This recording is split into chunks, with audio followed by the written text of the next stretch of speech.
out on the road, and you know we don't really care, cause we're just doing what we want.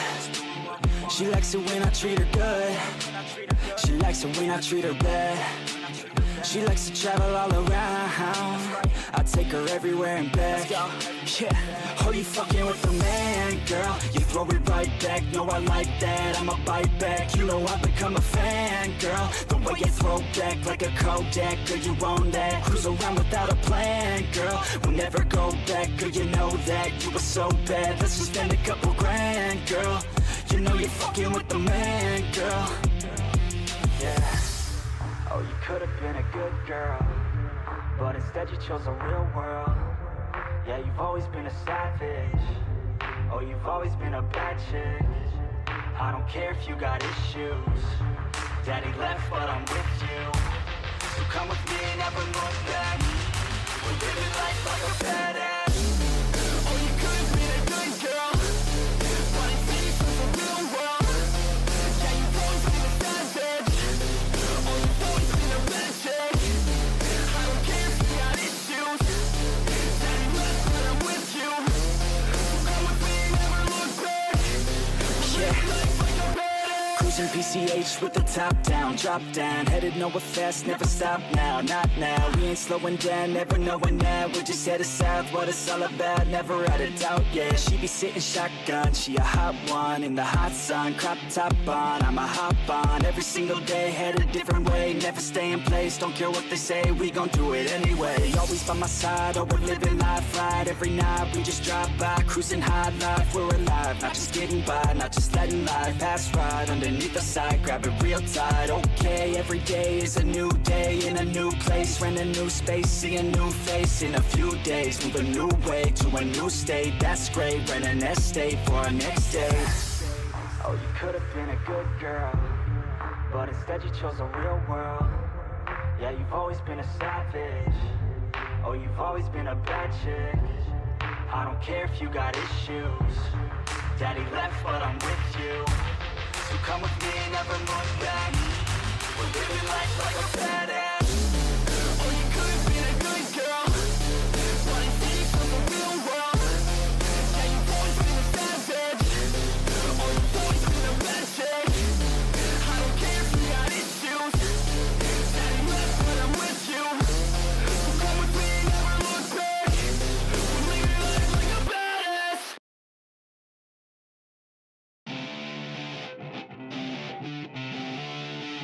The wind is blowing through her hair. We like to head out on the road, and you know we don't really care, cause we're just doing what we want. She likes it when I treat her good, she likes it when I treat her bad. She likes to travel all around, I take her everywhere and back. Yeah, oh, you fucking with the man, girl, you throw it right back. No, I like that, I'ma bite back. You know I've become a fan, girl, the way you throw back like a Kodak. Girl, you own that, cruise around without a plan, girl, we'll never go back. Girl, you know that, you were so bad. Let's just spend a couple grand, girl, you know you're fucking with the man, girl. Yeah. Oh, you could have been a good girl, but instead you chose a real world. Yeah, you've always been a savage. Oh, you've always been a bad chick. I don't care if you got issues. Daddy left, but I'm with you. So come with me and never look back. We're living life like a badass. Oh, you could have been a good girl, but instead you chose a real world. Yeah, you've always been a savage. Oh, you've always been a bad chick. I don't care if you got issues. Okay, Nani should be fine now, hopefully. If not, she's going to be crawling up here on my desk, and that's going to cause issues. So, I don't do horror games well. I don't like being chased. I don't like the sounds they make. It sensitive. My ears are sensitive. But I do love Lovecraftian horror, which is what this is. From what I saw, this is going to take us into the story of Cthulhu. And I don't know how scary it's actually going to be. It's probably going to be trippy as fuck. But, you know. Dagon is a fateful interactive adaptation of H.P. Lovecraft's work, focused on story and atmosphere. You will not find difficult choices, action sequences, or inventory management here, and movement is limited to progressing through locations along with the plot. I am writing this under an appreciable mental strain, since by tonight I shall be no more. Okay, tell me if their voices are loud enough, chat, because I can turn it up. I'm gonna wait for people to respond. Since this is very heavily story-driven, I would like you guys to hear it. And it's very loud on my end, but I don't know how it is on your guys's. I guess I should have tested that first, huh? I guess I could have done a low recording to test. I'm going to turn it up just a teensy bit, I think.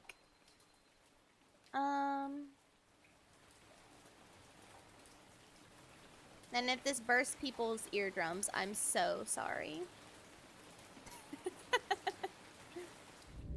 Okay, during the game, you will encounter interactive elements. Some of them will allow you to continue your journey. Others reveal interesting facts about the original short story, its historical background, and the author.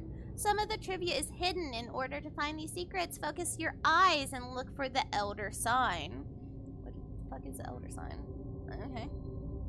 Sure.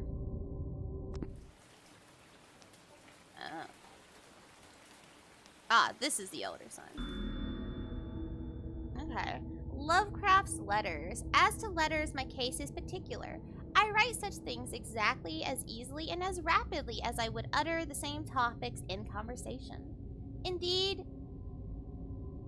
epistolary, oh god, expression is with me largely replacing conversation, as my condition of nervous posture, oh my god, H.P. Lovecraft, please, I can't pronounce half of this shit, becomes more and more acute. I cannot bear to talk much now, and am becoming as silent as the specter himself. Oh. This was a mistake. I have such a strong speech impediment that I try to hide really well, as much as possible. And this is not gonna be. I can't. Just hold it. I see. I'll think about it. Thank you. Sin's paper itself. H.P. Lovecraft to Reinhard Kleiner. Kleiner? I think it's Kleiner. December 23rd, 1917. Throughout his life, H.P. Lovecraft penned around 100,000 letters to his friends and fans, out of which about 10% survive to this day, but his tendency to endlessly correspondence was a relatively late growth. In youth, I scarcely did any letter writing. Thanking anybody for a present was so much of an ordeal that I would rather have written a 250-line pastoral or a 20-page treatise on the rings of Saturn. He's very, very dramatic. That's one of the selected letters. Lovecraft would often skip meals to afford postage. Collections of his correspondence have been published in various books, and selected letters can be found online. Some readers consider them his most important legacy. Okay, we can read it again later. So, I don't know if I would consider his letters the most important part of his legacy. Okay, I actually can't move around very much. I can't go all the way back. I can't actually move forward or backwards. We are trapped. Oh. I believe this is the only thing left. Can I? Penniless, and at the end of my supply of the drug which alone makes life endurable, I can bear the torture no longer, and shall cast myself from this garret window into the squalid street below. This guy's voice is hot. I'm glad I get to listen to this. Do not think from my slavery to morphine that I am a weakling or a degenerate. I was not expecting my controller to just vibrate like crazy when the thunder went off. Okay. Oh. When you have read these hastily scrawled pages, you may guess, though never fully realize, why it is that I must have forgetfulness or death.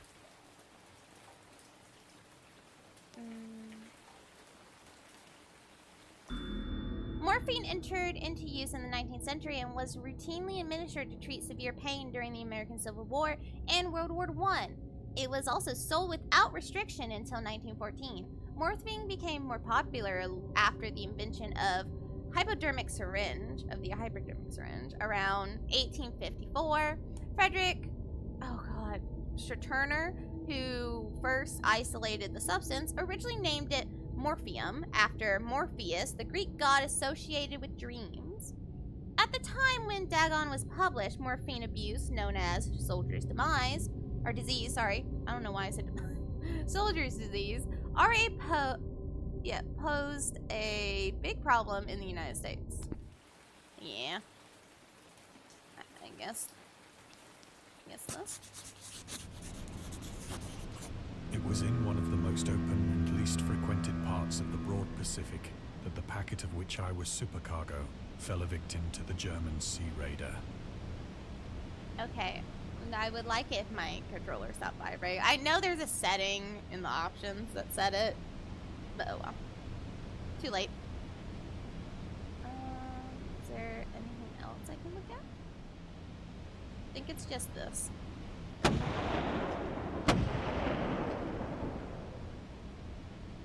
The Great War was then at its very beginning, and the ocean forces of the Hun had not completely sunk to their later degradation. Are we actually going to go through the whole short story? Is it going to be the entire thing? So that our vessel was made a legitimate prize, whilst we of her crew were treated with all the fairness and consideration due us as naval prisoners.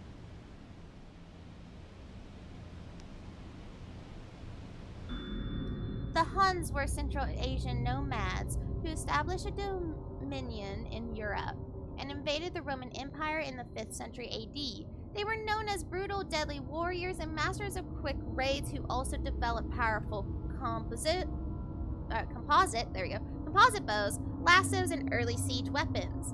During World War I, the British used the word Hun as a synonym for Germans in order to emphasize their brutality. However, the term originated when the German Emperor Wilhelm II gave a speech to his troops on the 27th of July 1900 before they embarked to China. Should you encounter the enemy, he will be defeated. No quarter will be given. Prisoners will not be taken. Whoever falls into your hands is forfeited. Just as 1,000 years ago, the Huns under their king Attila made a name for themselves, one that even today makes them seem mighty in history and legend. May the name German be affirmed by you in such a way in China that no Chinese will ever again dare to look cross-eyed at a German. That is heavily racist. The refusal to take prisoners was a clear breach of the law and customs of war adopted during the First Hague Convention of 1899.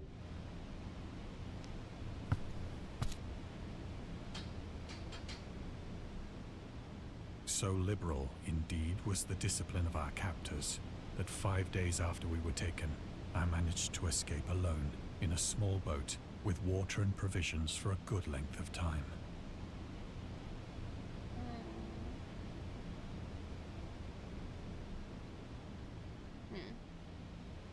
Well, okay, there's that one. Is there anything else? No.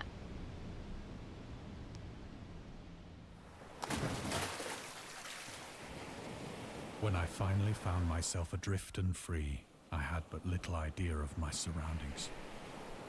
Never a competent navigator, I could only guess vaguely by the sun and stars that I was somewhat south of the equator.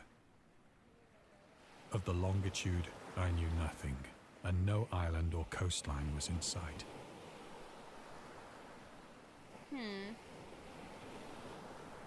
Okay, so is that the only thing we can look at? I believe it is. Yeah, I don't see anything else. The weather kept fair, and for uncounted days I drifted aimlessly beneath the scorching sun, waiting either for some passing ship or to be cast on the shores of some habitable land. Yeah, how's that going for you, bud? I don't think we're doing well. But neither ship nor land appeared, and I began to despair in my solitude upon the heaving vastness of unbroken blue. Oh. Wow. The change happened whilst I slept. Oh. Its details I shall never know, Cthulhu! for my slumber, though troubled and dream-infested, was continuous.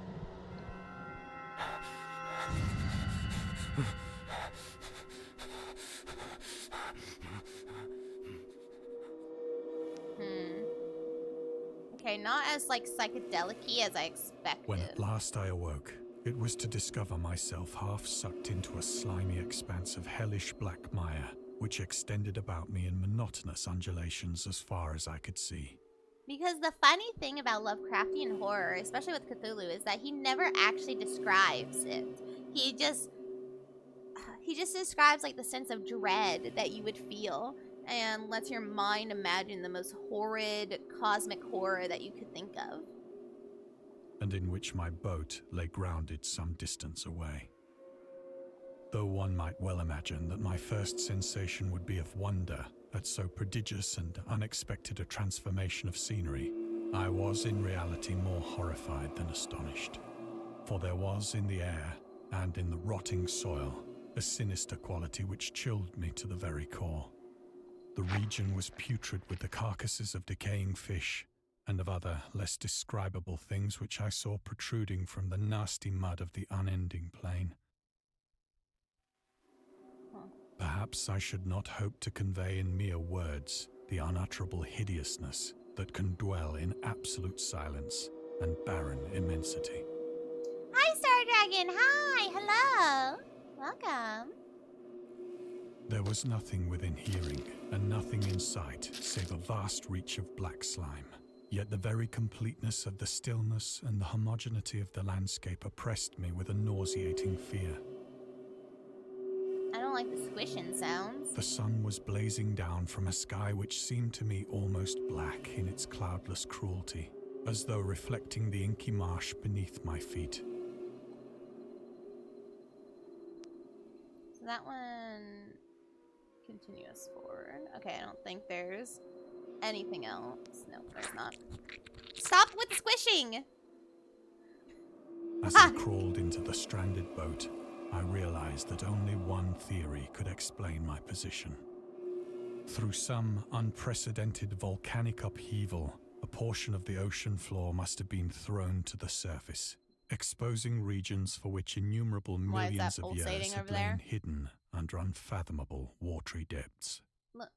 Look at that pulsating mound. So great What is was that? the extent of the new land which had risen beneath me that I could not detect the faintest noise of the surging ocean, straining my ears as I might.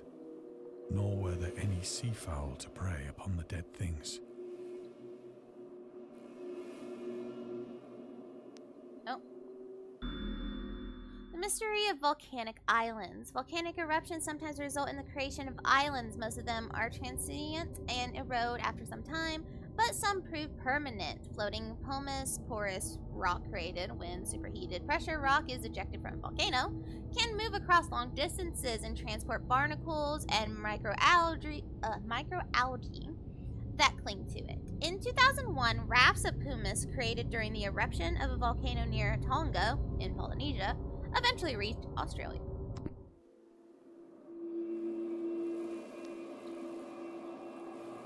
For several hours I sat thinking or brooding in the boat, which lay upon its side and afforded a slight shade as the sun moved across the heavens.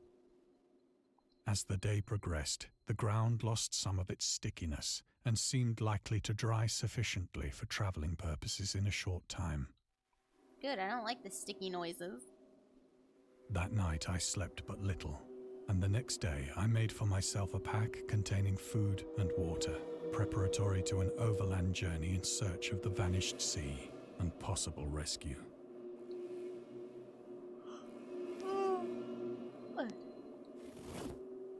On the third morning, I found the soil dry enough to walk upon with ease. The odor of the fish was maddening, but I was too much concerned with graver things to mind so slight an evil, and set out boldly for an unknown goal. I'm doing good, you know. As soon as I woke up, a jackass decided that I needed to play League, you know. And so I had to play some League right after waking up. And now I'm streaming, so you know. Okay. Anything else we look at? No. Eevee Mimi's cute. I don't know about that. All day I forged steadily westward, guided by a faraway hummock which rose higher than any other elevation on the rolling desert.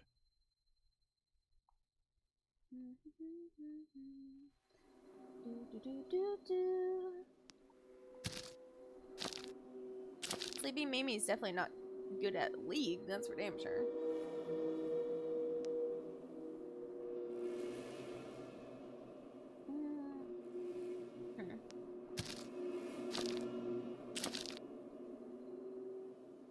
That night I encamped, and on the following day still travelled toward the hummock, though that object seemed scarcely nearer than when I had first espied it.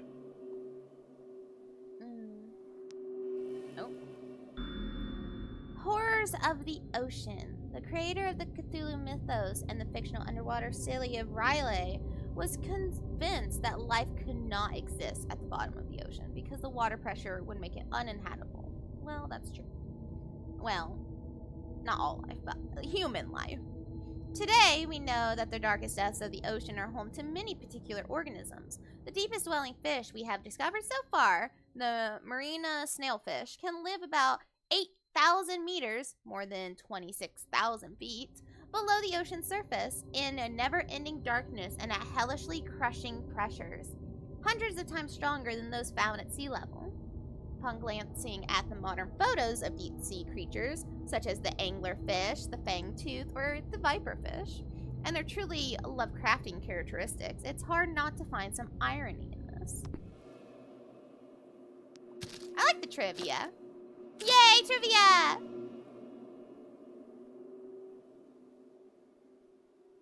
By the fourth evening, I attained the base of the mound, which turned out to be much higher than it had appeared from a distance. An intervening valley setting it out in sharper relief from the general surface.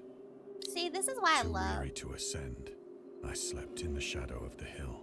This is why I love Lovecraftian horror. I know not why my dreams were so wild that night. Because it's so psychological and slow building. I love it. But ere the waning and fantastically gibbous moon had risen far above the eastern plain, I was awake vibration. in a cold perspiration, determined to sleep no more. Such visions as I had experienced were too much for me to endure again. I'm sure chat is much more appreciative of his deep baritone voice than mine. And in the glow of the moon I saw how unwise I had been to travel by day. Without the glare of the parching sun, my journey would have cost me less energy. Stop with the swish. Indeed, I now felt quite able to perform the ascent which had deterred me at sunset. Picking up my pack, I started for the crest of the eminence. Okay. So is there anything else I can look? So there's that, right? No, I can't look at anything else. It's dark as shit. I have said that the unbroken monotony of the rolling plain was a source of vague horror to me. But I think my horror was greater when I gained the summit of the mound and looked down the other side into an immeasurable pit or canyon, whose black recesses the moon had not yet soared high enough to illumine. I felt myself on the edge of the world, No shit. peering over the rim into a fathomless chaos of eternal night. Through my terror ran curious reminiscences of Paradise Lost, and of Satan's hideous climb through the unfashioned realms of darkness. As the moon climbed higher in the sky, I began to see that the slopes of the valley were not quite so perpendicular as I had imagined. So there is like DLC for this game that goes through some of the other short stories. Eventually I do want to get those because I'm actually enjoying this. Okay. Ledges and outcroppings of rock afforded fairly easy footholds for a descent, whilst after a drop of only a few hundred feet, the declivity became very gradual.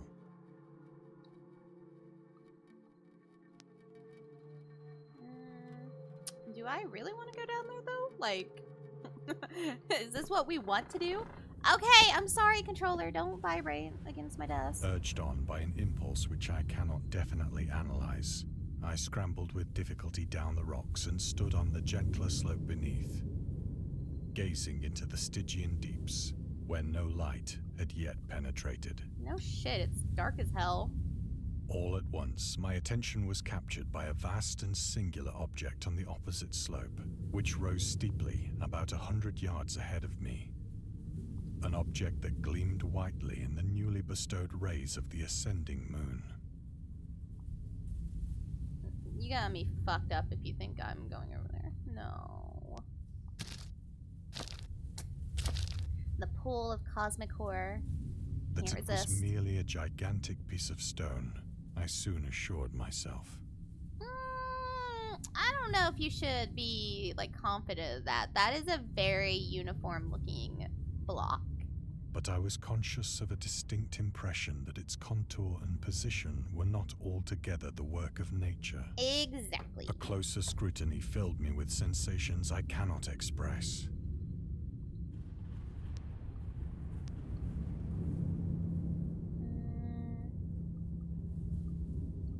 Okay. For despite its enormous magnitude, and its position in an abyss which had yawned at the bottom of the sea since the world was young, I perceived beyond a doubt that the strange object was a well-shaped monolith, whose massive bulk had known the workmanship and perhaps the worship of living and thinking creatures. Dazed and frightened, yet not without a certain thrill of the scientist's or archaeologist's delight, I examined my surroundings more closely.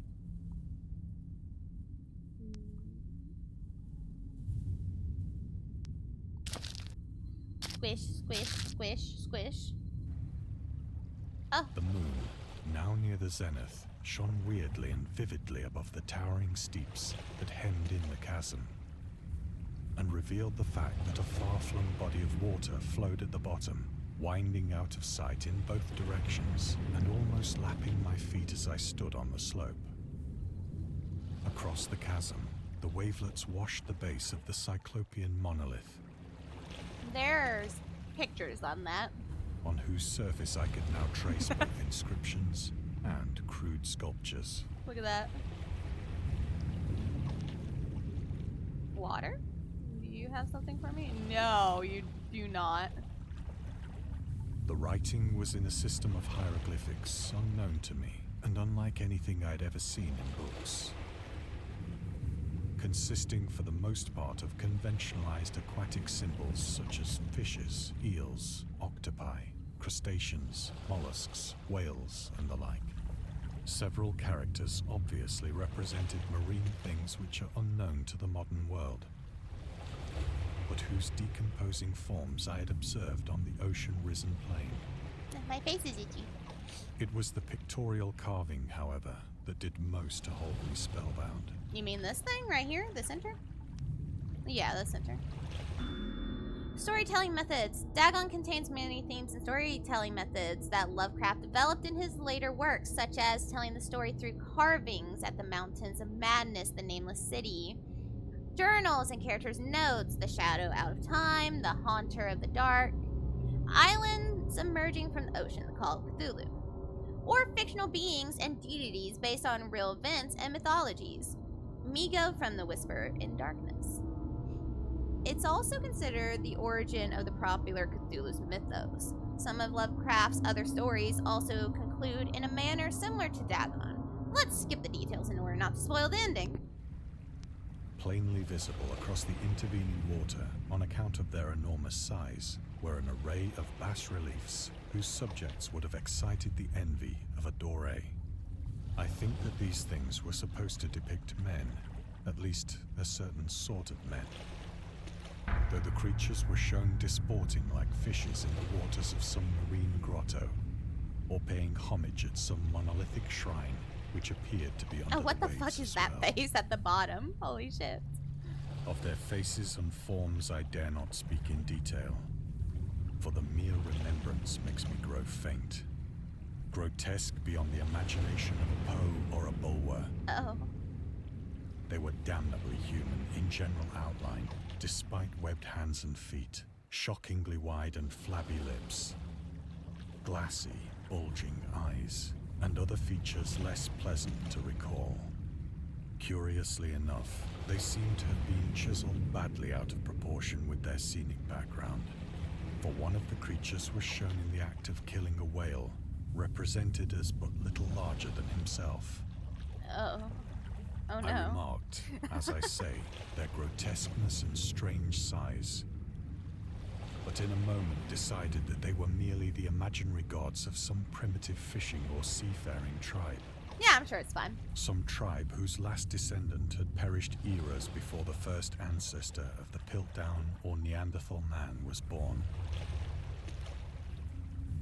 Well, I can't really look anywhere else, so... Awestruck at this unexpected glimpse into a past beyond the conception of the most daring anthropologist, No, I can't look anywhere I else. stood musing whilst the moon cast queer reflections on the silent channel before me. Then, suddenly, I saw it. Oh, the vibration hit? Hello, controller. With only a What do slight you mean? churning to Oh. mark its rise to the Oh, no. surface, the thing slid into view above the dark waters. Fiend-like and loathsome, it darted like a stupendous monster of nightmares to the monolith, about which it flung its gigantic scaly arms. I didn't know my controller could vibrate this hard. Jesus Christ. Then to certain measured sounds. Holy fuck. I have never had controller vibrations go that hard. It was like shaking my whole arm. Jesus Christ. Relax, Gabe. I think I went mad then. Oh, I'm sure you did. Of my frantic ascent of the sloping cliff, and of my delirious journey back to the stranded boat, I remember little.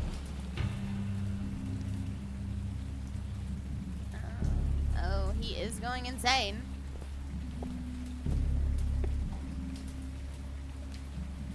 I believe I sang a great deal, and laughed oddly when I was unable to sing.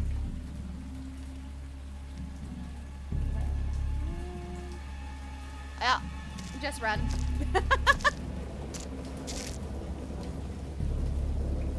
I Stop with have the vibration. indistinct recollections of a great storm sometime after I reached the boat.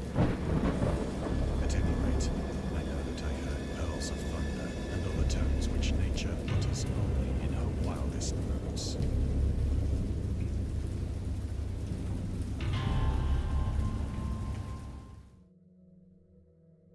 Man. When I came out of the shadows, I was in a San Francisco hospital, I think my controller is going to like die if this continues. brought thither by the captain of the American ship which had picked up my boat in mid-ocean. In my delirium, I had said much, but found that my words had been given scant attention. Of any land upheaval in the Pacific, my rescuers knew nothing. Nor did I deem it necessary to insist upon a thing which I knew they could not believe. In defense of Dagon, in 1921, Lovecraft released a series of 3 essays. The defense reopens, the defense remains open, and Final Words, later published as a collection titled In Defense of Dagon, in which he rebuked the series of criticisms directed at his work. Some notable quotes: "I paint what I dream and will let the public settle the rest amongst themselves." Mr. Monday asked the raisin tray of Dagon, "I will give it purely and simply reproduce a mood, or to repeat, oh my god, to reproduce a mood, Jesus fuck. Its object is the simplest in all art, portrayal. The physical horrors of war, no matter how extreme and unprecedented, hardly have a bearing on the entirely different realm of supernatural terror. Ghosts are still ghosts. The mind can get more thrills from unrealities than from realities." Which is not necessarily true, but hey, I like Lovecraftian horror. In the essays, Lovecraft touches upon the topics of atheism, materialism, the quest for truth, and the love of science.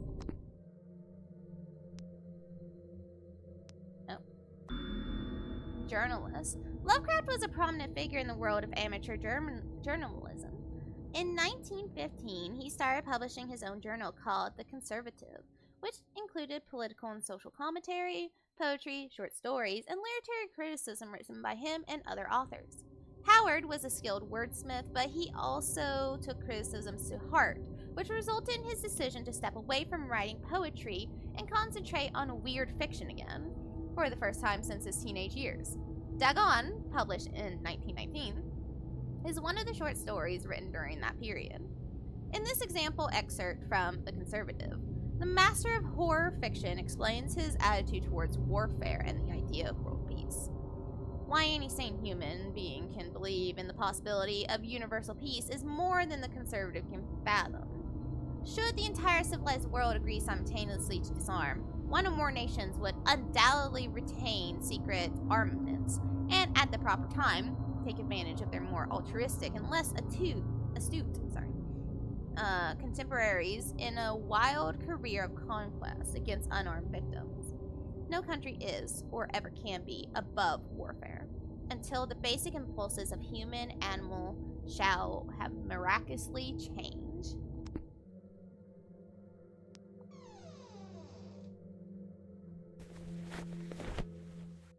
Once I sought out a celebrated ethnologist and amused him with peculiar questions regarding the ancient Philistine legend of Dagon, the fish god.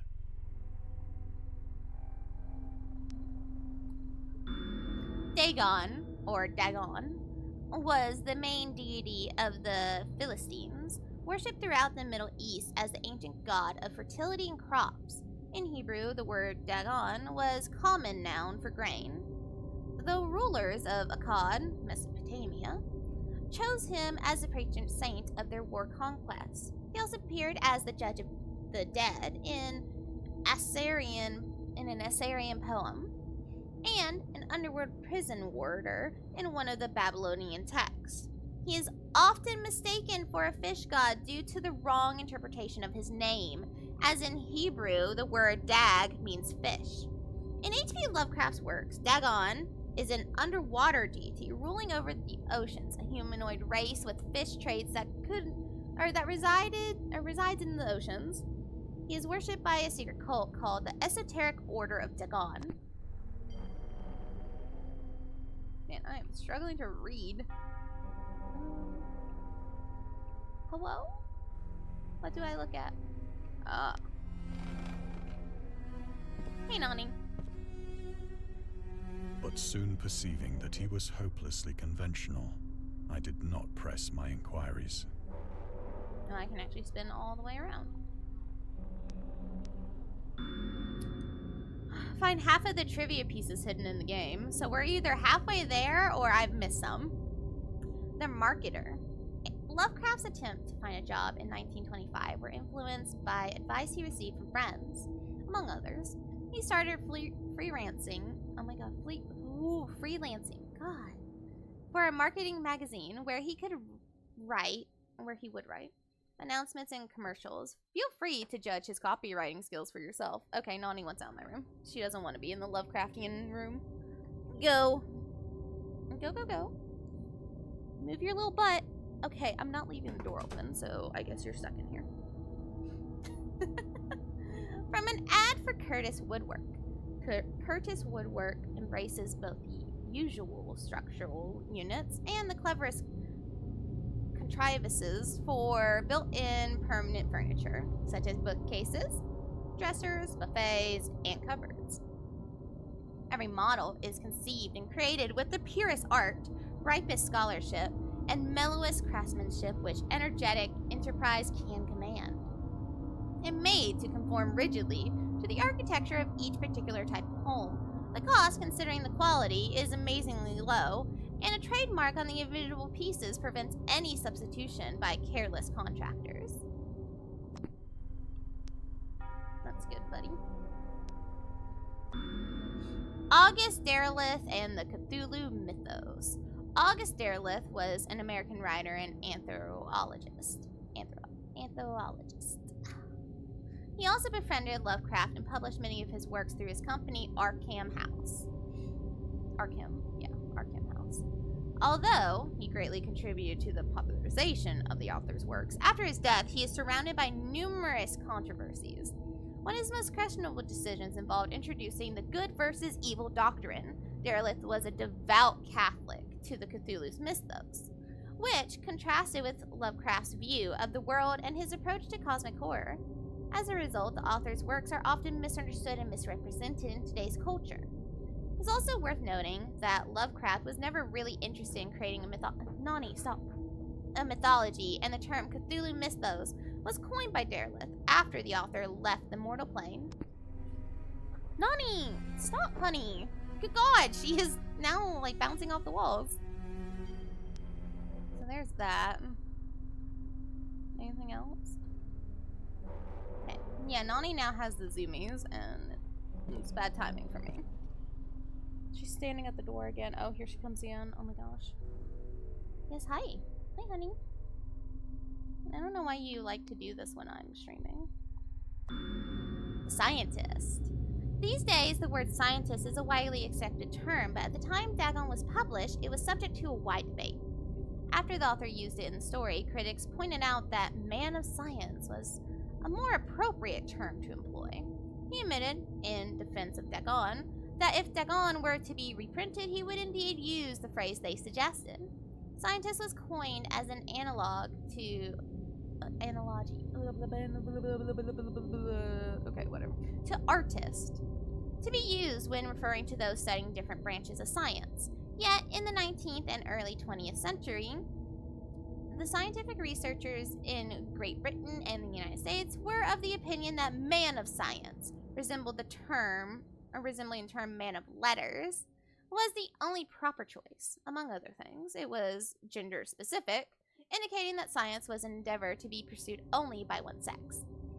The term scientist became more accepted only after World War II, and man of science started fading into obscurity as an old-fashioned synonym.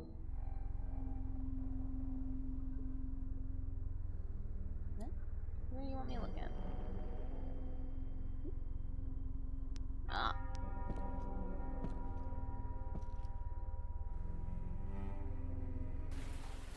It is at night, especially when the moon is gibbous and waning, that I see the thing. Well, it probably doesn't help that your wallpaper kind of looks like tentacles. Nani, do not get on my desk. You know what's going to happen. I'm going to pick you up and do that. I tried morphine,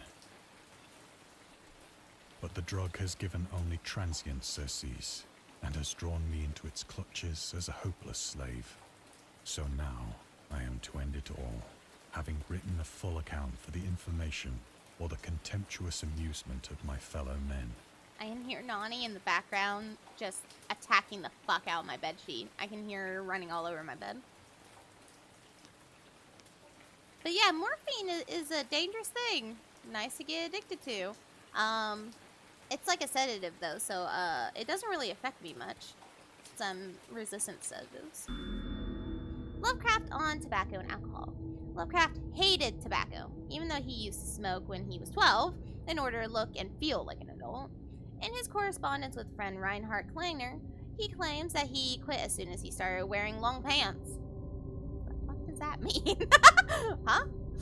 He also had a very strong opinion about alcohol, as evidenced by his letter to Zelia Brown, dated 13th February 1928. For the matter of drinking, I have never tasted intoxicating liquor and never intend to. Having a strong aesthetic disgust at anything that blunts or coarsens the delicate natural equipoise.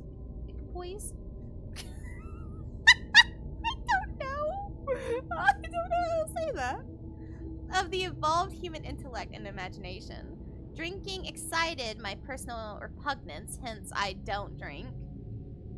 Let the herd do what they will. I am rather in favor of prohibition of any one antisocial force as well as of any other. Okay, man. Prohibition doesn't work. We learned that the hard way. Often, I ask myself if it could not all have been a pure phantasm. a mere freak of fever, as I lay sun-stricken and raving in the open boat after my escape from the German man-of-war. This I ask myself, but ever does there come before me a hideously vivid vision in reply. I cannot think of the deep sea without shuddering at the nameless things that may at this very moment be crawling and floundering on its slimy bed. Nani, I already tried to let you out. You don't want out. You want the door open, and that's not happening. Yeah, it's not.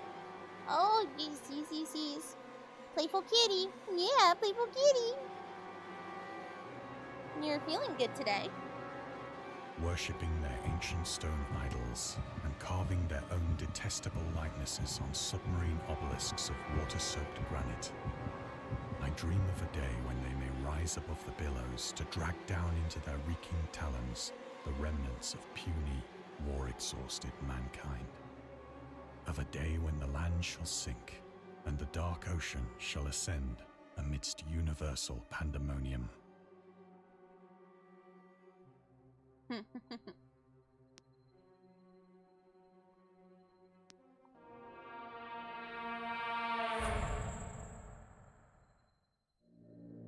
The end is near.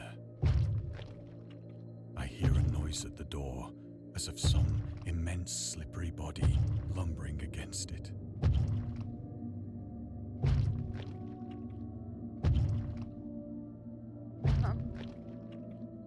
So do you think if we just don't look at it, it'll go away? What do you think, chat? Think we can just ignore it? Hey Helios, hi! Welcome. Something tells me we can't just ignore it.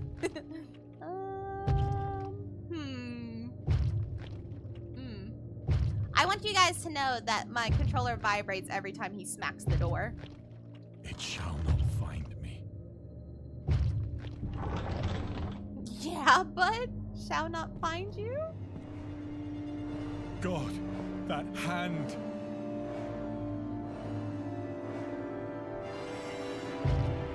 The window! The window!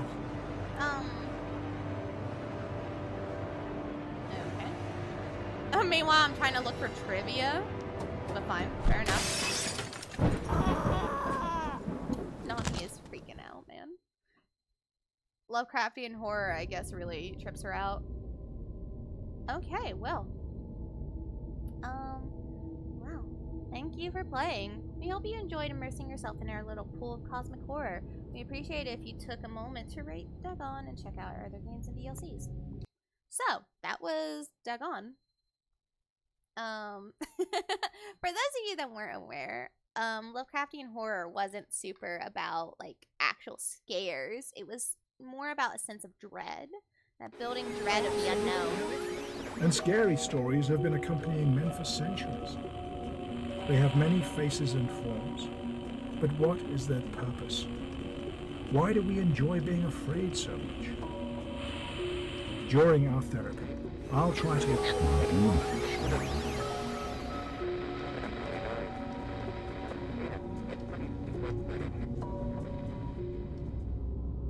I'm assuming that's one of their other.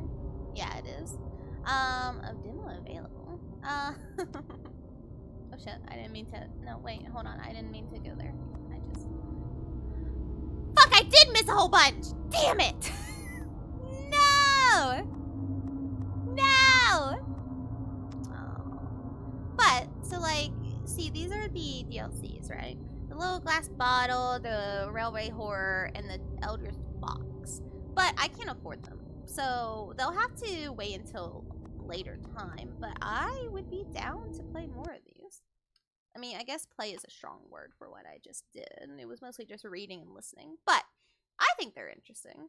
I am going to have to go play back through that on my own because that's going to irritate me. I am 5 out of 6 achievements, and I need to get that achievement, which means I have to go find all of the trivia that I clearly missed. But that only was like 15 minutes long, so I guess I could go ahead and go on to the next game for a little bit. This is a dating sim where we are shifting hard.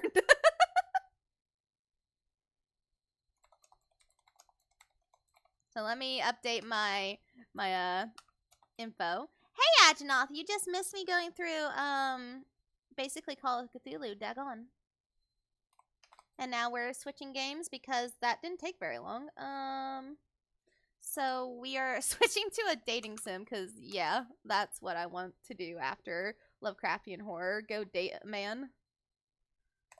What is this called? Okay, here we go. Man, my type goes all over the place, doesn't it? I like crazy men, I like stupid men, I like prickly men. I'll get my clips ready. Yeah, you might get good clips actually. Is that not going to work because it's windowed? Games built on Chromium cannot be captured using game capture. Okay. I understand. There we go. Except now the capture is all wonky, so I need to fix that. Transform, edit transform. Hard to see because my lamp is very bright. So I'm trying to see exactly where my borders end.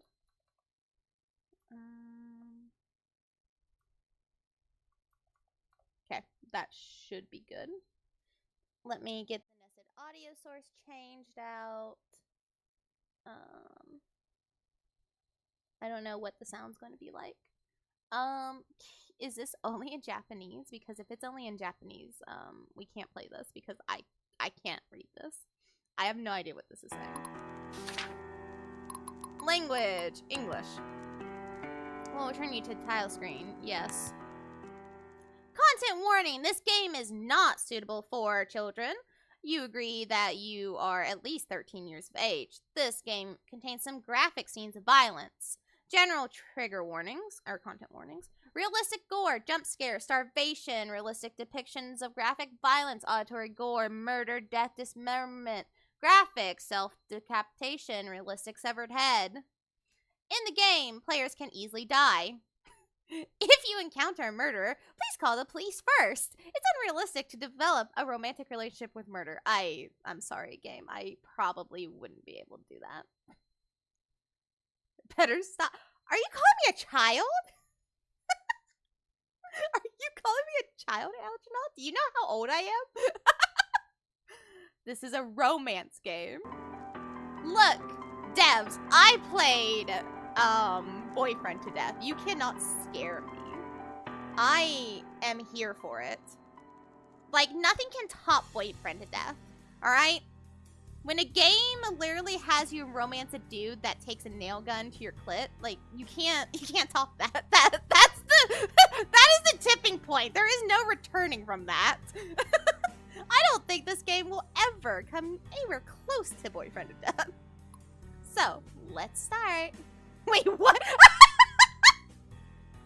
Okay, so Boyfriend to Death is a game series of basically horror torture porn, right? And there's at least 3 of them. I've played 3 of them, like fully, 100% completed them, right? And all of the dudes are crazy in their own way. One of them, it's your husband, so you choose at the start who you're dating or who you're married to, and each of them have their own trigger warnings on what they contain. Some of them are very heavily torture-based. Some of them are degrading. And they have all kinds of different phobias. I remember one of the ones in the marriage one had insects because he was into necrophilia. Yeah, it's a fuck series. I actually recorded an episode going through it with someone, but to even have that on YouTube, I would have had to edit it so much that I don't know if it's possible to edit enough. I don't think you can. Maybe if I streamed on Kick, I'd be able to stream it because I don't think Kick really has much regulation. But I don't have a Kick and I don't really want to go on there. But yeah, it's a fucked game series. They were making another one that was going to continue storyline from the first game. where you romanced one of the twins and he turned you into a doll so that your body wouldn't break under his torture anymore. And one of the characters in that game was a doll that heavily suggests your character from the first game. So, but yeah. Anyways, I think I revealed a bit too much of myself, so let's just go ahead and start.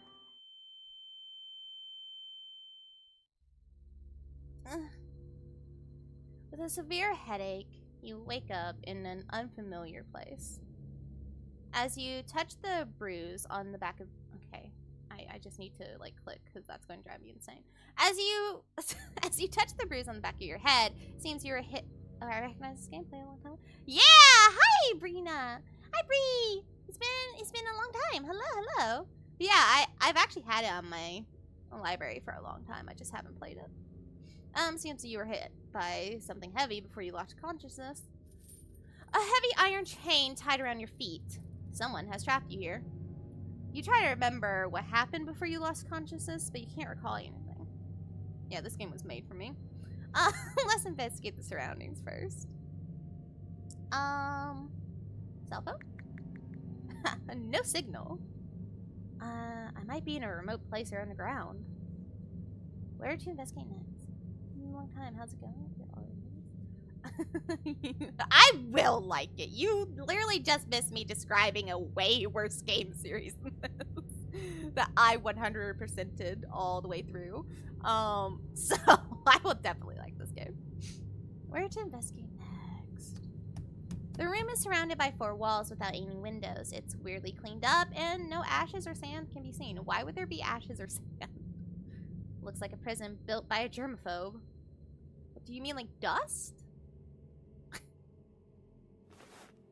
There's a mattress on the floor. The mattress feels really hard to lie on.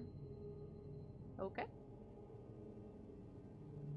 Near the door, there is a serving of spaghetti with tomato sauce and a bottle of water. Also, a round plastic fork that's completely harmless was thoughtfully attached. So you don't want me killing myself or attacking you when you come in. Smart man. It's still warm. It feels like it was sent here not long ago. And finally the door. You peek through the keyhole, but you see nothing outside. I wonder where I am. Well, we can end this. I'll eat the plastic fork. Oh, that's true. Could do that. Choke on it. What's the next move?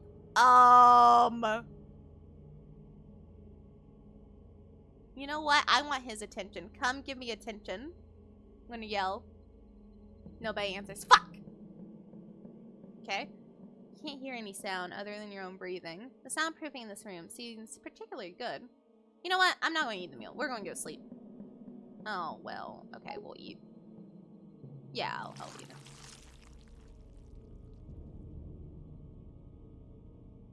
Okay, chat, hold on. Let me just... Can someone tell me how and why we made the room, bloody just from eating spaghetti? You make the room messy and dirty with food. Jesus Christ, lady. Can you, I don't know, be a little neat? Can I yell for help again? Oh, okay, let's sleep. You lay on the bed. You try to sleep under this condition. Maybe it's the fatigue caused by nervousness, but you still fall asleep.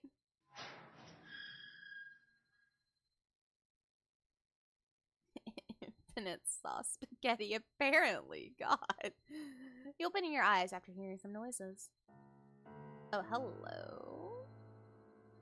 A tall man, dark hair, hello. A tall man wearing a mask is squatting on the ground and looking at you with his head tilted.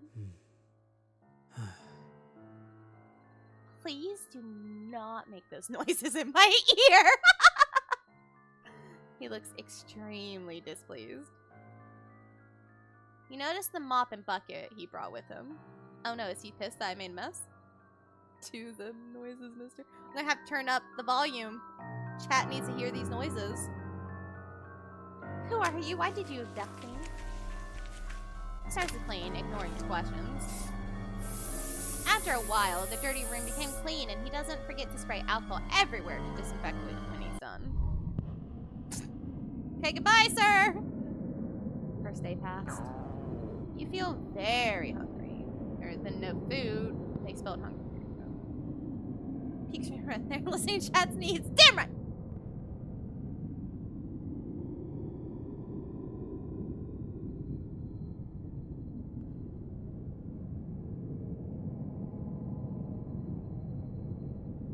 You're damn right, Ajna.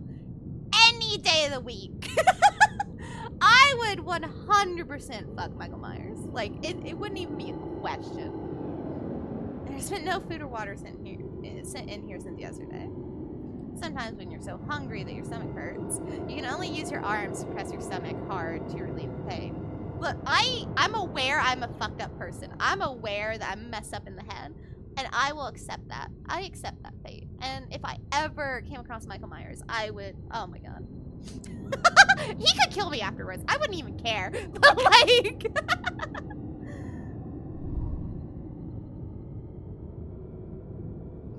The third day passed. There's a chill in your limbs, and you can't muster any strength in your hands and feet.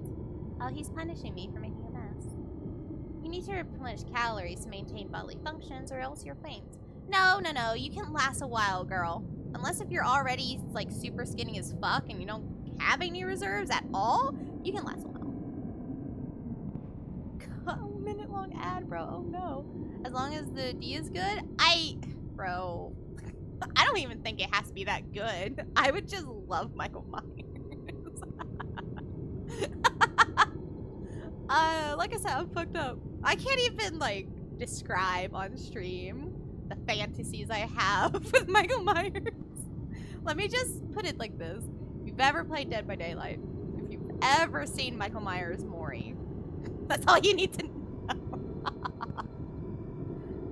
The 2012 TV treatment right now. Oh no. Oh no. But Bree, you're giving me those pennies. Good job. Day 7! Is he actually going to leave me here to starve? A week passed. You're lying on the bed in daze, with only one breath left. In a trance, you hear the sounds of the heavy gates being opened one by one. And then, it's the footsteps getting closer to you. You feel that your body is in the air. Seems like someone has picked you up. Oh, hi, Bree! Hello! Think it would be great if it's the police coming to rescue. Possibility makes you fall asleep in peace. But you never wake up again! He literally let me starve to death because I made a mess! No! Bad ending, 6-1. Messy is unacceptable. Oh no, but I'm a clumsy person. I do the same thing. I'm a clumsy kind of messy person. I can't help it. Okay, we're gonna just skip through this.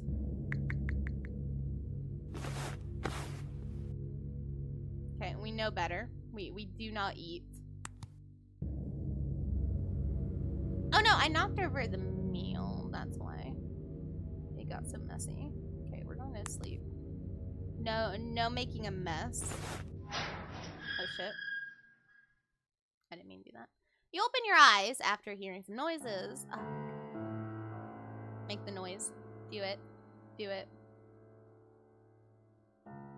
He remains silent, as if sizing up his prey. Smash next question. I know! He points to the plate on the floor, like indicating that you should finish your meal quickly. So, like, I think the only thing that can make him better is if he was a bit bigger. I like brick houses, basically. That's why I like the Rob Zombie Michael Myers. Thinking that the strange man might have poisoned the meal, you shake your head in fear. Stop. Seeing you have no intention of eating, he looks quite distressed. You can't die.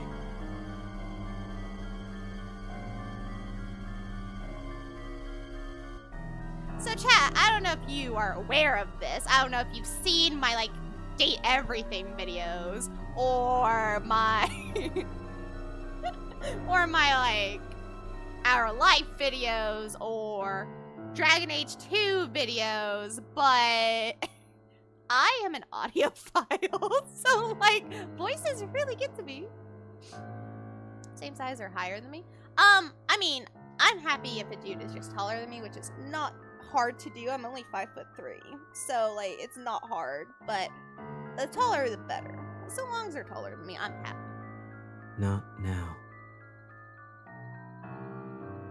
Yeah, you're taller than me by like 10 centimeters. The freezer is full. So are you gonna eat me? Like, I mean, it's kind of hot, but can you eat me the other way first, and then you can do whatever you want? What does that mean? The freezer is full, and there's no space for more. 7 days.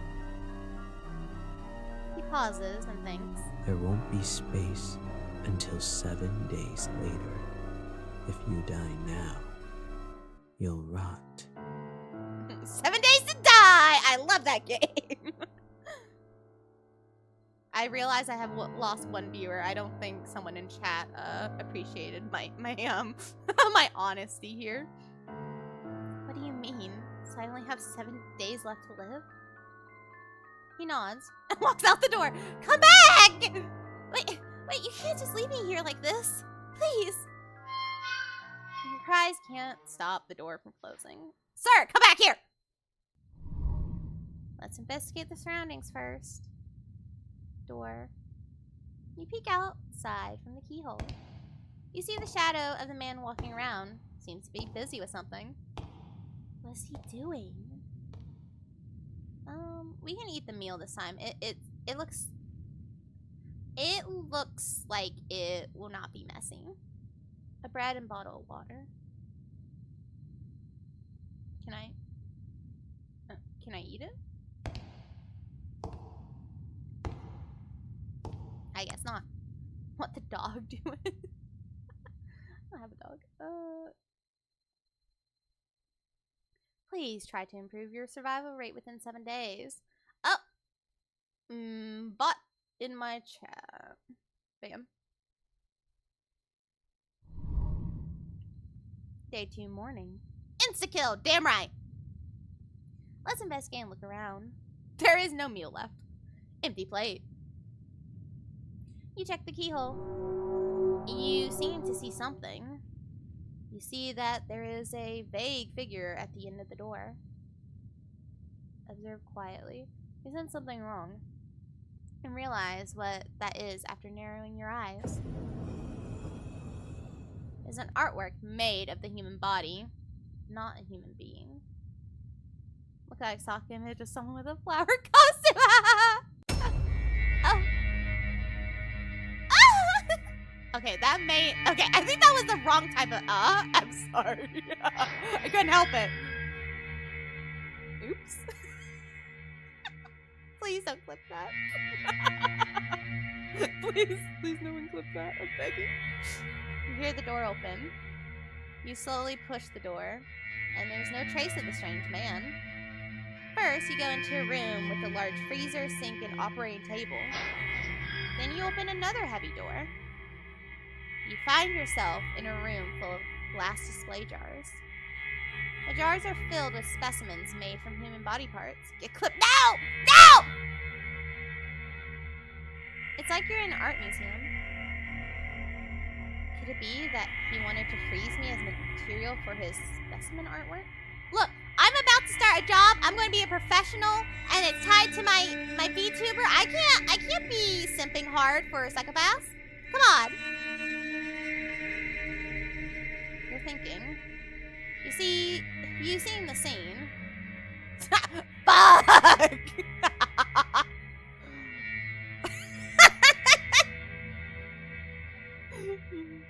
We've already surpassed that. I know. But look, my job, please. It's actually going to start like maybe next week, I think. We'll see. But like, please. I just love the first one. Just screaming, fuck!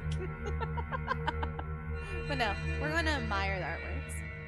Look around and admire his work with relish. You look at them for 15 minutes straight. That's very specific. Interesting.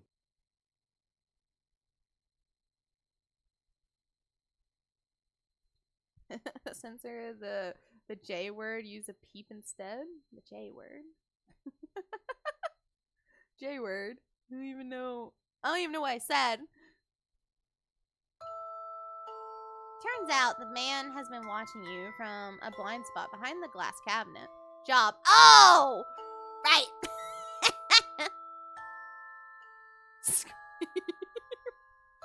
I like them. They're so beautiful. The man goes silent with his head tilted for a couple seconds after hearing your comment. He seems to be thinking about something. Don't you consider it cruel or bloodthirsty to them? I mean, that's kind of the appeal. No, I feel nothing at all. That's wrong, girl. You feel something, I promise. You're such a weirdo. You think? Aren't you talking about yourself? After you have a tour in his display room, he locks you back in the small room you were in. Come back here. I'm gonna seduce you, man. Come here. Go to sleep during the day. Come back here. Have to play 13-year-old edgelord to impress the man. Yeah, I feel nothing because I'm so cool and edgy. Your survival rate increases. Well, at least it tells me when I'm fucking up. Until noon, you don't see breakfast or lunch being delivered. You're already starving. You're waiting for him to bring dinner, but what you get is not dinner. Instead, you hear the door was opened. A light shines through the crack of the half-open door, looking like an intriguing invitation. You open the door and walk into that light. You first arrive at the room with an operating table outside the door. But this time, the operating table is not empty. There's a defrosted human corpse on it. The man pops out of somewhere. He unties the iron chains from your feet and hands the surgical knife in his hand to you. I think I forgot to turn off the stove. Don't leave First, now. Yes? Where do you think the first cut should be?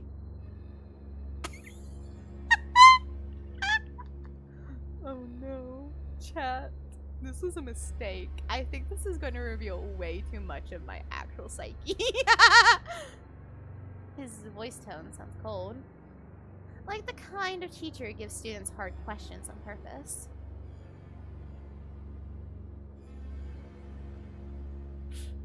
You see, the problem here, chat, is I like a little fight. Do I have an option to say? I do. We're going to save real fast. Save.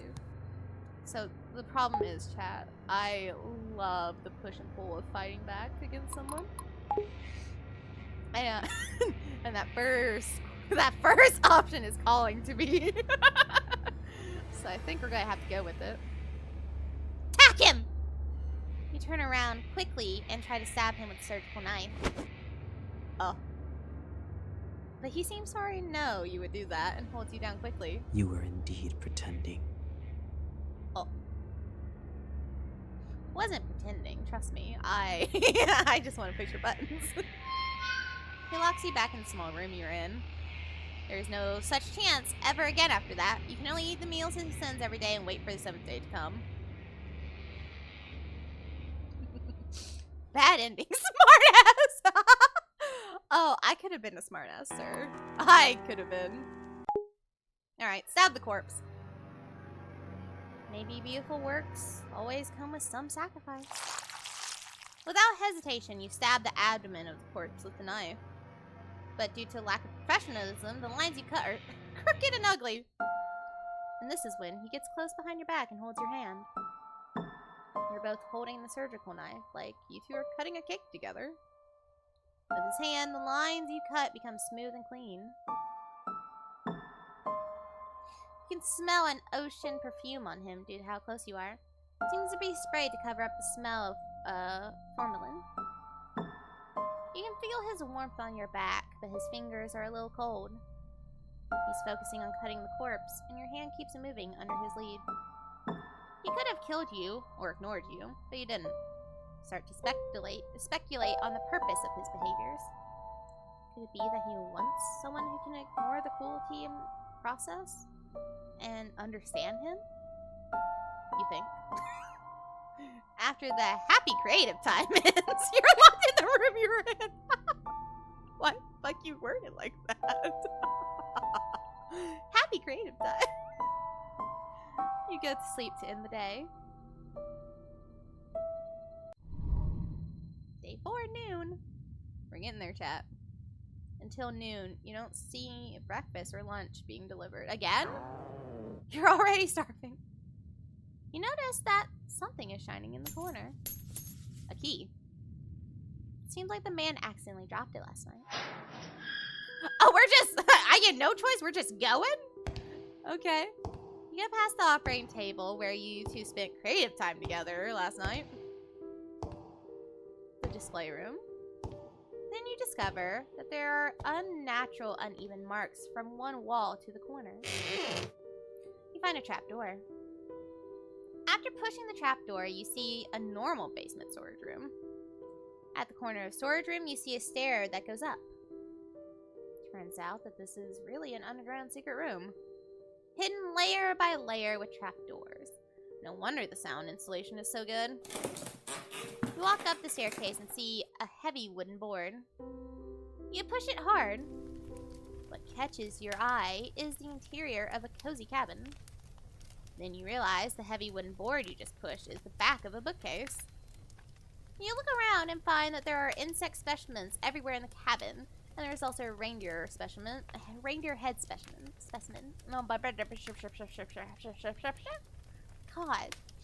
hanging on the wall. Why did I choose all these games I have to read?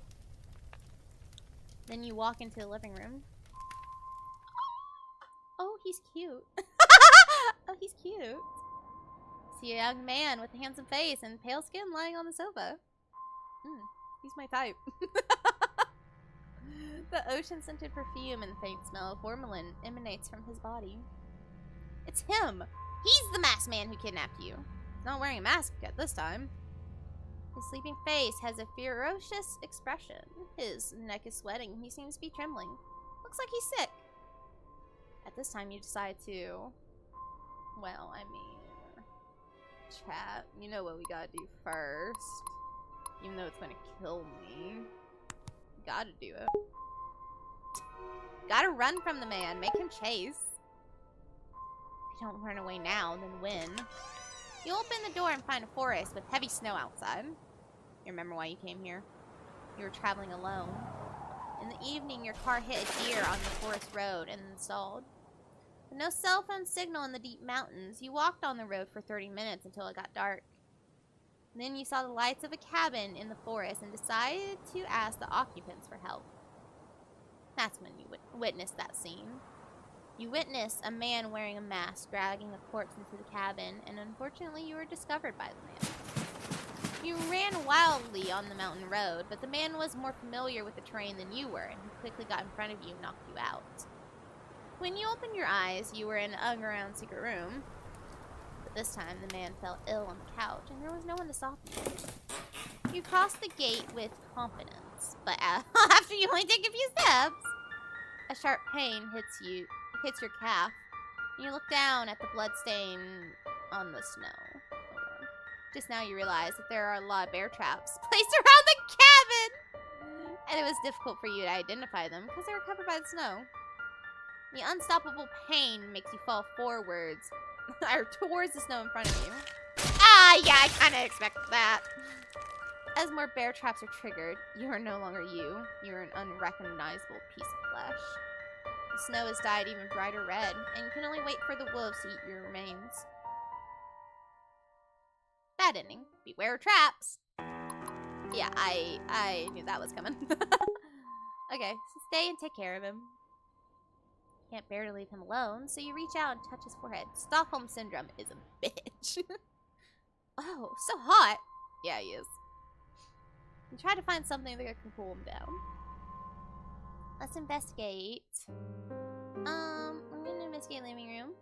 Living room is spotlessly clean. Where to investigate next? The man? His expression is ferocious. He seems to be in pain. He's still having a fever. Okay. sofa? You don't think it's good for a patient to sleep on the sofa, but you can't move him with your strength. Where to investigate next? Specimens? Feels like he did them all. The workmanship of these specimens is exquisite. Okay. Photo frame? There's a photo frame on the shelf.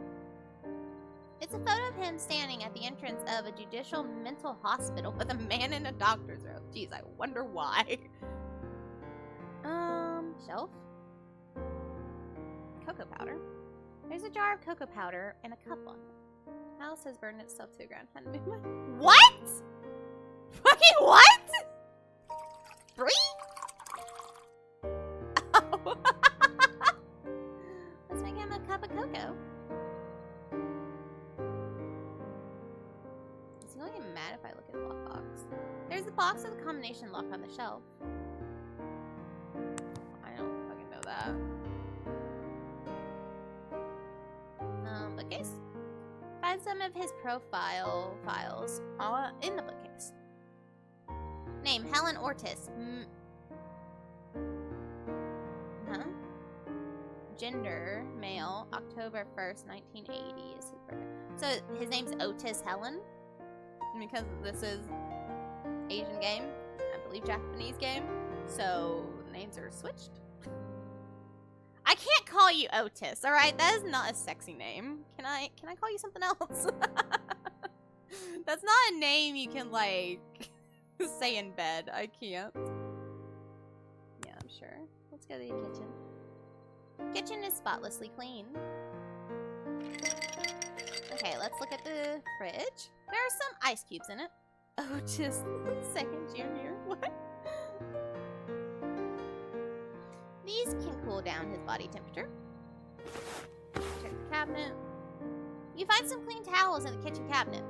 I can soak a towel in ice water and place it on the patient's forehead to cool him down. Okay.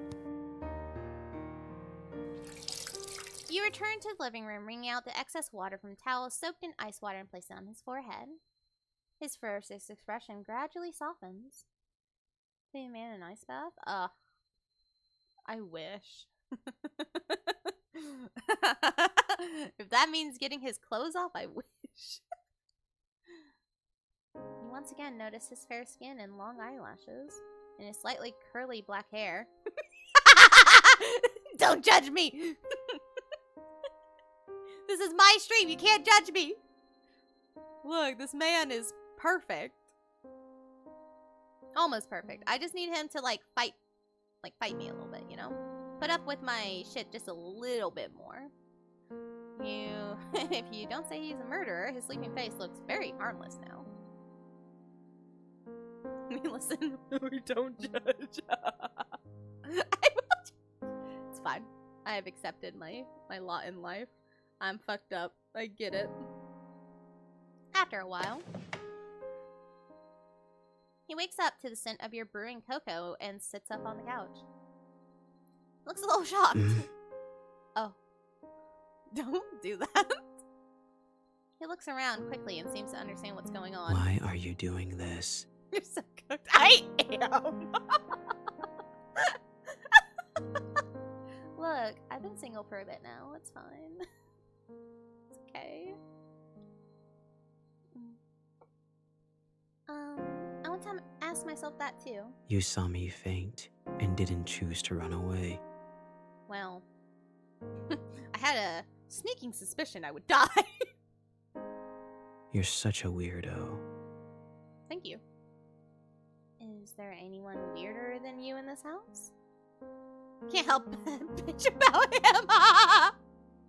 You seem to see the corners of his mouth rising slightly for a few seconds, and the atmosphere between you relaxes. Okay, there we go. Yeah, put up with my brattiness a little bit more. He doesn't drink the cocoa you brewed for him. It seems he's still a little wary of you. Can you tell me who you are? Bloody Painter. That's the name they gave me for my modus operandi. Operandi. If you find it difficult to pronounce, you can call me BP. Okay, well, this is funny, considering that it probably would be difficult to pronounce in, like, Japanese, but in English, it's not for me. What an edge. Yeah, he's a bit of an edgelord. That's not really my type, but hey, I like the psychopath. I like the appearance, so I'll work with the edgelord. I can work with it. Even though what he told you was just a nickname, at least you know how to call him now. We know his name's Otis. After a brief conversation on the couch, he does not lock you back in the underground secret room.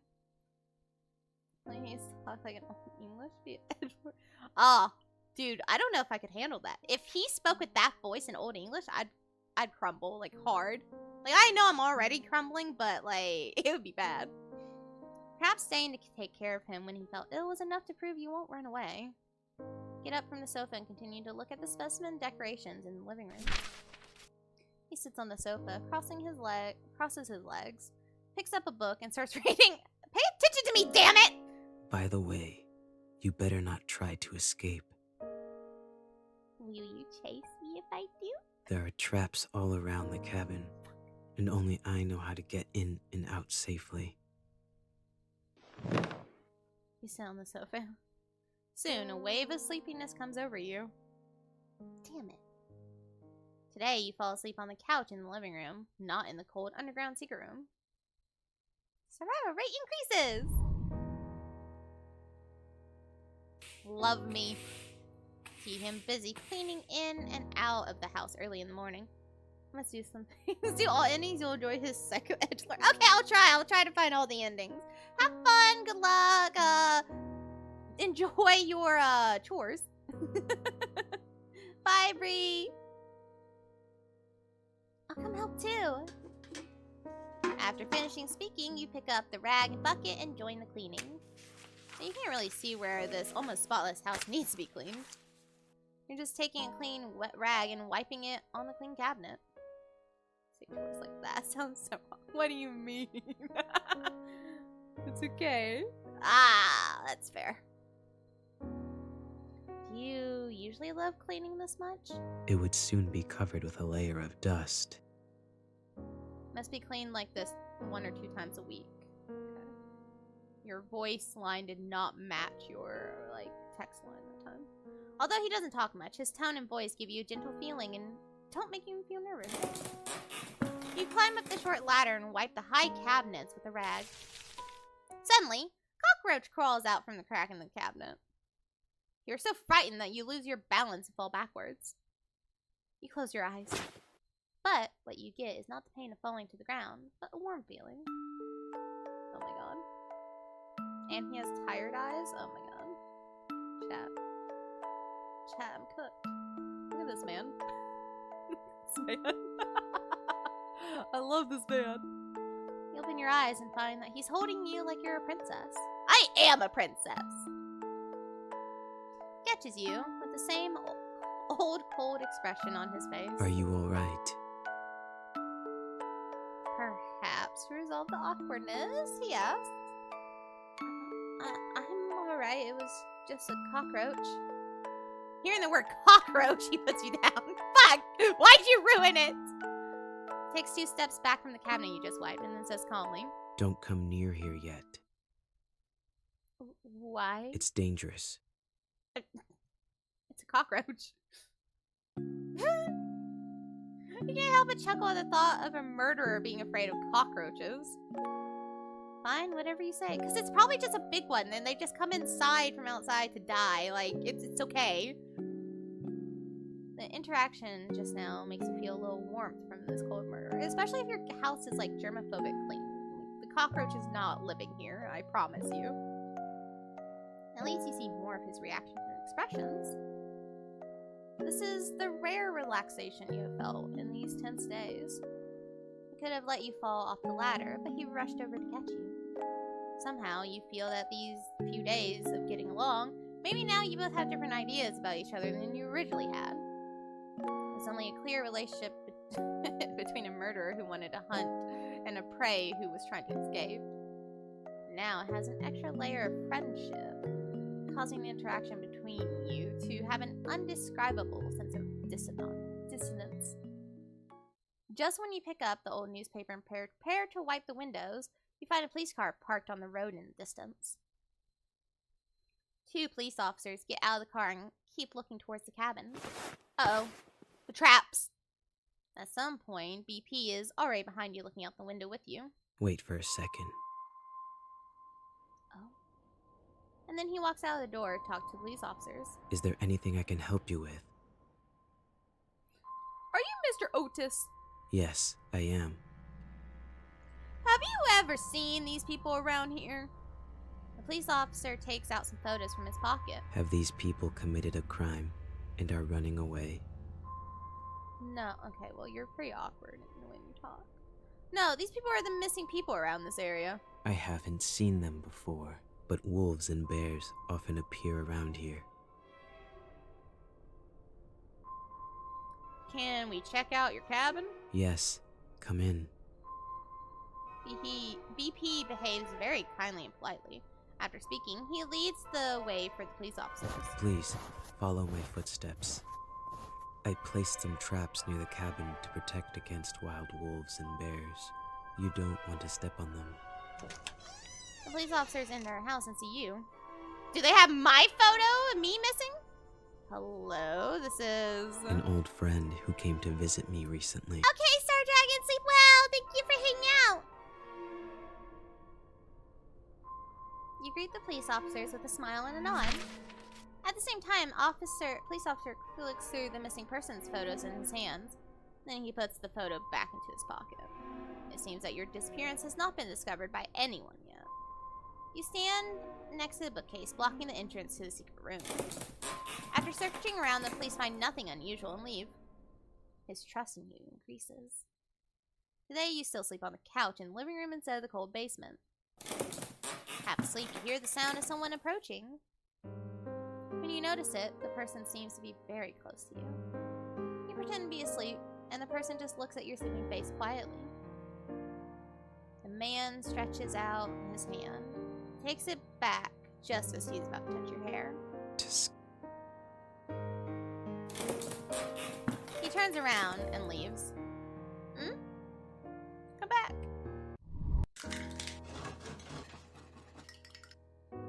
You see him busy in the kitchen for a while. Okay, my question is, does this have achievements? It does not. Oh, fuck. Then breakfast is served in front of you. There's a piece of toast with just the right crispiness on a large round plate. Poached egg on top of the toast and some lettuce salad. The plate looks delicious. I don't know if I like, the whole tomatoes, but okay. The drink is a cup of freshly brewed hot cocoa. The cutlery he gives you is still a round plastic fork with no offensive features. You sit at the dining table and start eating, while he sits on the chair opposite and flips through a book. It's still snowing outside, and listening to the squeaking sound of the fireplace, the atmosphere in the cabin is particularly comfortable. As long as you ignore the fact that you are in the same room with the murderer who kidnapped you, everything is really relaxing. You look at him who is full of mysteries. Some questions arise in your mind. You decide to... I have a feeling he's not going to like me asking loudly, but we're going to try anyways. That's loudly. I have a question!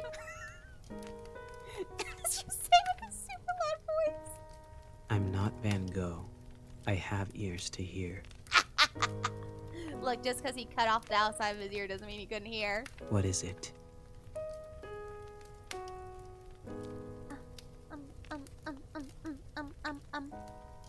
What book do you usually Usually, read? I would read some anatomy and taxidermy books, but today is different. What you reading? What are you The reading? Truman Show. The What does whole it look world like? that the protagonist lives in, including himself, is all just someone's creation. That's an odd choice to have him read. Everything that happens is watched by the audience, and there is no privacy at all. But he is completely unaware that he is in such a large theater. Very ridiculous, right? I can't imagine this to happen in reality, or to me. Well, that's not the point, dear. If our world was like the Truman Show, how would the audience view the current situation? Well, considering I know what humans are like, they would be excited. Excited? Why? They may be attracted by your charm and want to be killed by you. She gets it. She gets it, chat. She knows. She understands. He's like, what? Hello? Incomprehensible. But what a bunch of weirdos with good taste. Damn right, good taste. It's hard to tell from his poker face whether he's seriously boasting or joking. What work are you going to use me for? Yes, bravely. He looks up at you for a moment. I was going to make you into some kind of doll at first. That is so fitting, good sir. Considering my VTuber is a doll. Your eyes are beautiful, but if they are left alone, they'll become rotten and sunken. I have been praised for my big blue eyes lots of times.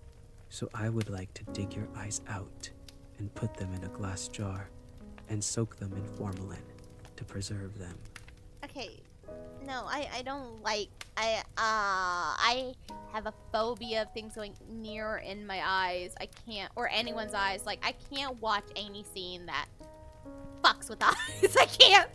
Glass beads will be placed in the empty eye sockets to replace the eyes.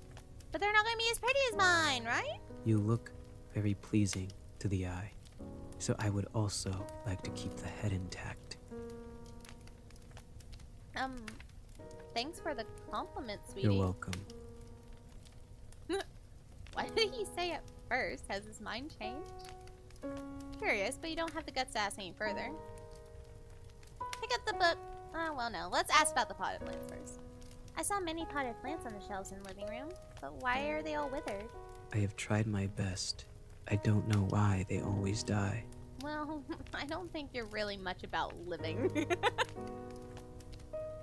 Pick up the book next to you and read it. Start flipping through it. It's a book about the possibility of having a completely opposite version of yourself in a parallel world. There's a complete opposite version of you. What do you think it'd be like? Oh, that book. Let me think. Probably a guy wearing a burgundy coat and always having a smile on his face. I mean, can you smile for me? Why is it a burgundy coat? Because I like blue. If he is the opposite of me, he should like red, right? You know what? I like blue too.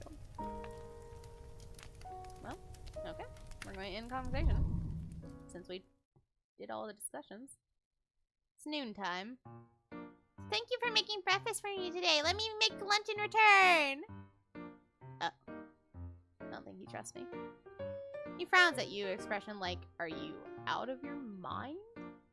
Don't worry, you said there are traps outside the house. Only you know how to get out in and out normally. Even if I resist you with a knife, I can't escape. Okay, but I'll keep an eye on you. Don't try anything stupid. This fucking music in the background, by the way. Great!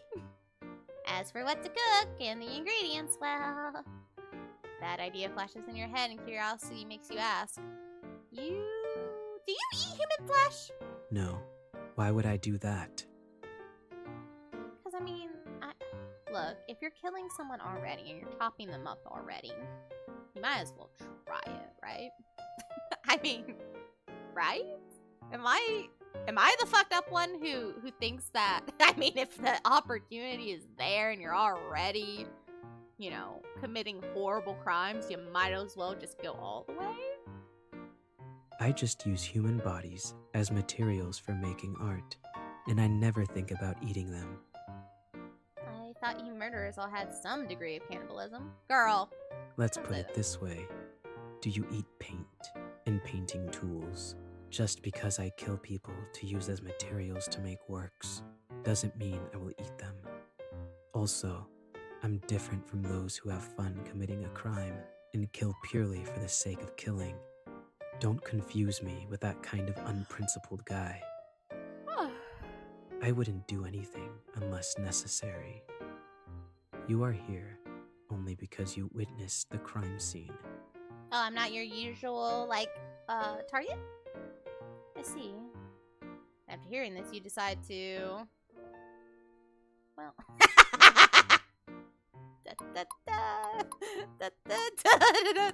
I know this is a bad idea. Cook a human meat dish. Can I try cooking human flesh? He's like, holy shit, I kidnapped the wrong person. Are you serious? Yeah, Why do you do that? I'm quite curious about the taste of human flesh. Haven't you ever been curious about No, it? never thought of it. Okay, so our character is more like me than I originally thought. This also helps you get rid of unnecessary material, doesn't it? I do have some useless cuts of meat in the basement freezer. Great! By the way, I won't eat it. No, come on, you gotta. He says, but still takes you to the basement to open the freezer and takes out a piece of human thigh meat. You turn on the oven and start to cook. BP watches the entire production process. Rather than worrying about you escaping, he's more worried about you blowing up the kitchen. Look! Come on. Not long after, a roasted human thigh steak appears on the table. He stares at the human steak on the table and has no intention of eating. Oh, come on. What's wrong? You go ahead and eat. I have no appetite. No, come on. Just a little taste. Fine. You cut the human steak in a size that fits in your mouth and put a piece into your mouth. Human flesh tastes firm, very chewy, has distinct beefy flavor, tastes a bit like venison. Thank you! Everyone always says that it tastes like pork, but no, it's supposed to taste like venison. I realize how that sounds, and I promise you, chat, I have not tasted human flesh. I just have very, very dark curiosity, and I read a lot of really dark things. But yes, humans have a gamier taste than pork. So even though we're called long pig, we don't taste like pork. Although it's delicious, it's difficult to chew, so you chew for a very long time. BP frowns and sits aside watching you eat with gusto. It's really delicious. Wouldn't you like some? No. He continues to watch you eating with gusto. At this point, your fork accidentally falls to the ground. You bend down to pick up the fork that has fallen to the bottom of the table, then raise your head to continue eating. Look at your plate and notice that there seems to be a piece of meat missing. Not bad. Yes!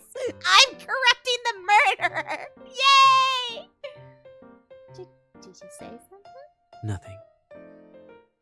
He licks his fingertips and says, okay. You had a fairly pleasant afternoon. So did that increase my odds of surviving, or Hey! Huh?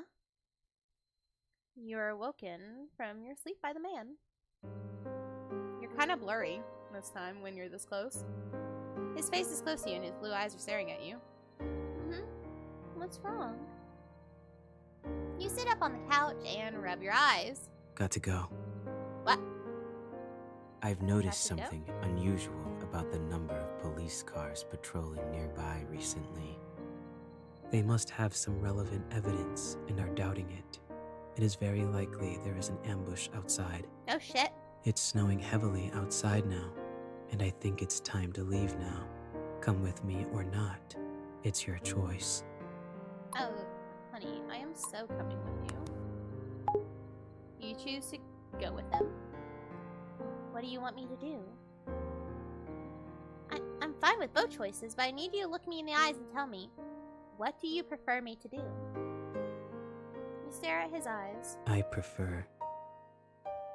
He hesitates to speak and looks away, looking like he's thinking about something. Hold his hands! Hold his hands! Don't count down!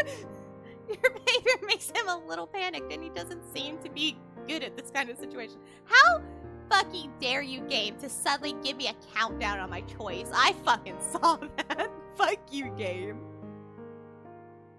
You notice that his ears are flushed, and this unexpected reaction makes you want to tease him a little bit.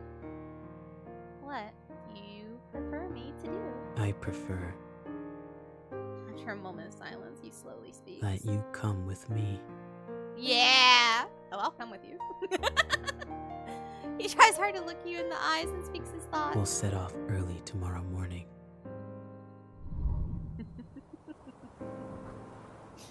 follow my footsteps. Oh, why do you put your mask on? Follow the shoe prints he leaves on the snow and finally succeed in avoiding the many traps around the cabin. Just as you are walking through the forest, you hear movement behind you. Freeze! In the snowstorm, several policemen who are lying in ambush chase after you. You ignore them and keep running forward. Bang! Oh, fuck. Gunshot shoots across the sky, and you feel pain in your left calf. You are shot. He turns to look at you if he's considering whether to leave you. Run! You yell at him, but he approaches you. Oh my god, are we going to die in each other's arms? How romantic. And he holds you in his arms. You feel warmth on your forehead. He kisses your forehead. You feel the time freezes at this moment. The kiss is almost like a goodbye. Then he leaves you and runs forward, disappearing in the heavy snow. Come back! Take me with you! You're later taken back to the police for questioning. You say throughout the process you were a victim. On that note, you're not lying. You don't reveal any unnecessary details. Since there's no relevant evidence to prove you were an accomplice, the police can only release you after a long period of interrogation. After that. Where is my man? 2 years past now. Okay, so this is heavily reminding me of Angels of Death, right? I'm horribly disappointed that Rachel was so young because I cannot support the whole theory that her and Isaac are a couple. If she had been older, 100%. But she was too young, and I'm sad. But this is heavily reminding me of the ending for that. Now you live in a cheap little apartment. You live an ordinary life as if what happened 2 years ago never happened. Today is Halloween. Oh, Michael. And every household nearby has put some thought into making decorations, but for you, it's just another day at work. When you return to your apartment after getting off work in the evening, the strange thing is that as soon as you open the door, you feel a gust of wind. You remember that you closed the window before going out. Just when you're about to close the window. Oh my god, how romantic. You find a gift left by someone on a table next to a windowsill. A red rose. You don't know why, but you have a feeling that BP has been here. Every Halloween after that, you receive a rose at your residence, like a once-a-year greeting. Although he says nothing, the rose seems to tell everything. Although you have certain similarities, you are two people from different worlds after all. Perhaps living your own life is the best, or this way is the best outcome for both of you. No! Good ending, different worlds. Oh, fuck. Should I not have made him eat the food? Cook common dish. You look at the ingredients in the refrigerator. There are eggs, tomatoes, white rice, and some curry powder on the shelf. Okay, I've decided. Turn on the stove, or turn on the oven and start to cook. BP watches the entire production process. Yeah, blowing up the kitchen. Soon after, a normal curry omelet rice was served. Can you stop that? He stares at the omelet rice without saying a word. Don't worry, there's no poison. Weren't you watching the whole process? Starts to move after you finish speaking. Takes a spoonful of omelet rice and puts it in his mouth. Oh, what? What do you think? It's surprisingly quite delicious. Oh, hey, gang, my day's going pretty good. No, started off with me waking up and immediately getting dragged onto League, but, you know. Like, literally, as soon as I woke up, I texted back and, like, oh, get on, I'm going to play League. I'm like, oh, so I should get on League, in other words. But now I've been playing these games. Played Dagon earlier, we finished that, like, 50 minutes, so now we've been playing through Bloody Painter. What's wrong? Nothing. It's just that no one has cooked for me for a long time. I can make you more if you'd like. I had a fairly pleasant afternoon. Okay, now he's going to tell us that we need to run. Hey! Yeah. Got to go. I've noticed something. They must come with me or not. It's your choice. So we still want to go with him, I think. Can we get a different ending? I don't know what that means. Okay, there we go. We're gonna go with him. I prefer. What is in? Okay, we're going to see if not making him become a cannibal gives us a different ending. I prefer that you come with me. We'll set off early tomorrow morning. Follow my footsteps. Okay, let's see if we get any sort of different ending here. I swear to God, if you fucking abandon me again and never come back for me ever again, I'm going to cry. Okay, we're going to skip.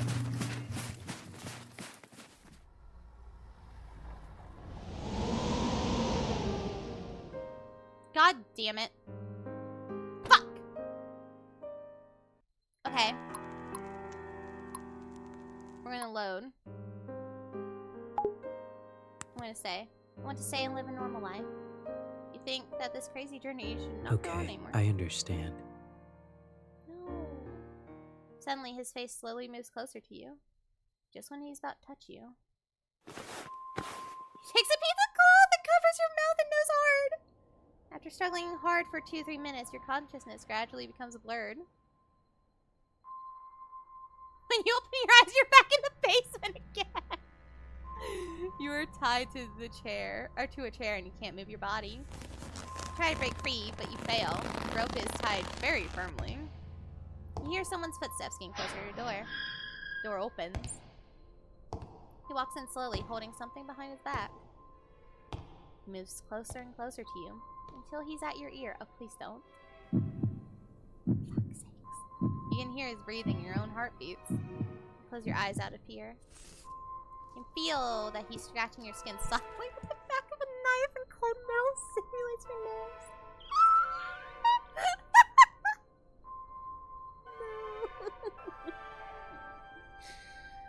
Oh. Well, chat. I have always said that I am an open book about about myself and the things I'm into. And this game is only proving that point.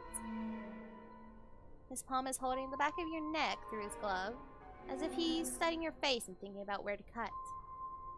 Fear boils inside you, tears filling your eyes unconsciously. Suddenly, he fiercely holds the back of your neck, forcing you to look him in the eyes. He slowly speaks with a soft tone in your ear. If you stay here, you might reveal my information to the police. The risk of keeping you alive is too high. But even if I say I want you to come with me, a normal person like you will leave me one day, eventually. I don't think I'm normal. Oh, well, I didn't make you eat human flesh, so technically I am normal in this timeline. I quite like you.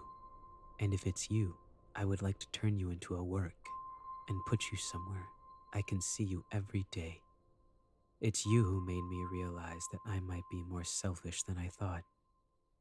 Don't worry. I'll saw your head off as material for artwork and visit you every day. Or hear me out. Alright? Thank you for spending these few days with me. No. I felt quite at ease. No. So, like, hear me out. I would 100% go anywhere with you if the police do not shoot my fucking leg. We'll have more time to spend together in the future. Well. Red flower flows from the neck. Oh, shit. Now you can neither feel nor think. Everything becomes dark. Oh my god, he turned me into a doll. Fuck yeah! Your body and your skull are separated.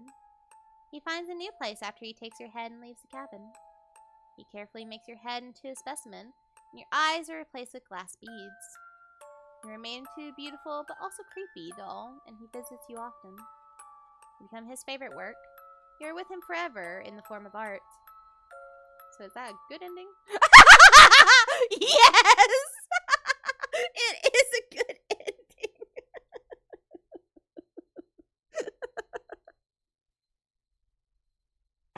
Okay. I want to look on Steam at some of the guides. I want to see, like, how many endings are there? Ending guide. Let's see. So, there are 4 good endings. Different worlds, favorite work. Okay, so Master and Disciple. Stab the corpse, right?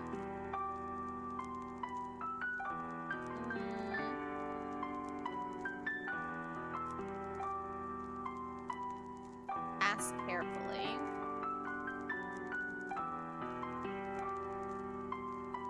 This doesn't matter. With him and me. Don't pick an answer. Okay. So, we need to... Let's see. When was the choice that branches? We need to go back to when I asked him.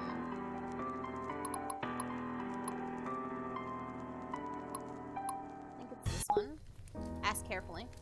Can I ask you a question? What is it? Usually, I would read some of the Truman Show. So But this if our is- world was like the this is Truman fun. Show. Excited? Why? Okay, In so this color. is all What okay. a bunch of weirdos. Based with on good taste. the guide, I should be able to just end conversation.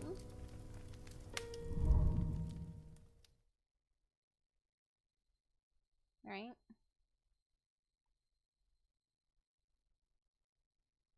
So we're going to make him a cannibal because I think it's funnier. Oh, don't try anything stupid. No, I just No, let you. we'll Oh, don't. make it You are normal meal. here Well, only because you witnessed. We'll the cook crime. Are it. you? Why? No, I do. By the way, you go ahead and eat. I have no. Not nothing. okay. Hey. Alright, so this is the important part. So we need to choose to go with him, and then we need to just not pick an option. His face is close to you, yeah. Got to go. I've noticed something. It's come with me or not. It's your choice. Okay. I'm gonna go with him. And now I when we do the prefer- countdown timer, we just don't choose anything. If I take you with me, you might become a burden in the process. But if I don't take you, it will be even worse if you reveal my information to the police. Probably analyzes the situation. So you might as well come with me. Damn right! Am I gonna get shot Follow again? my footsteps. I swear to God, if I get shot again. Oh my God. Fuck!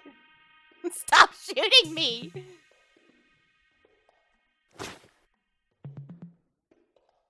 Hold you in his arms and then feel pain in your back. The hand that he's holding around you from behind has a sharp blade.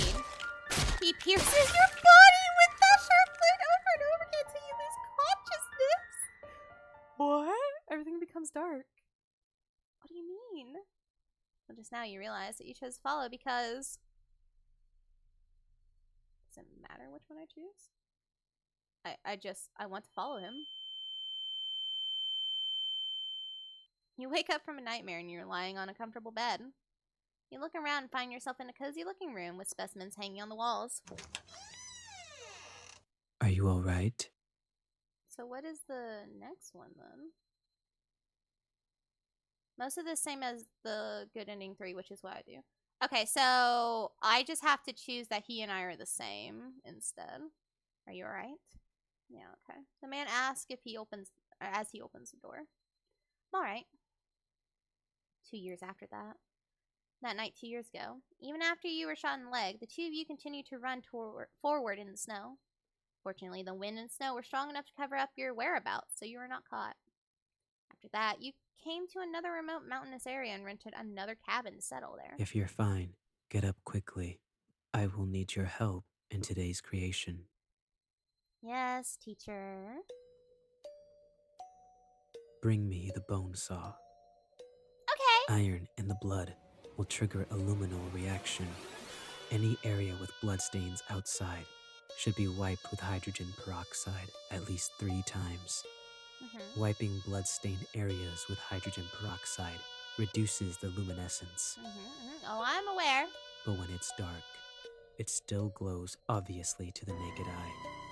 So, try not to leave bloodstains anywhere other than the basement. Good girl. Got it. You're learning fast.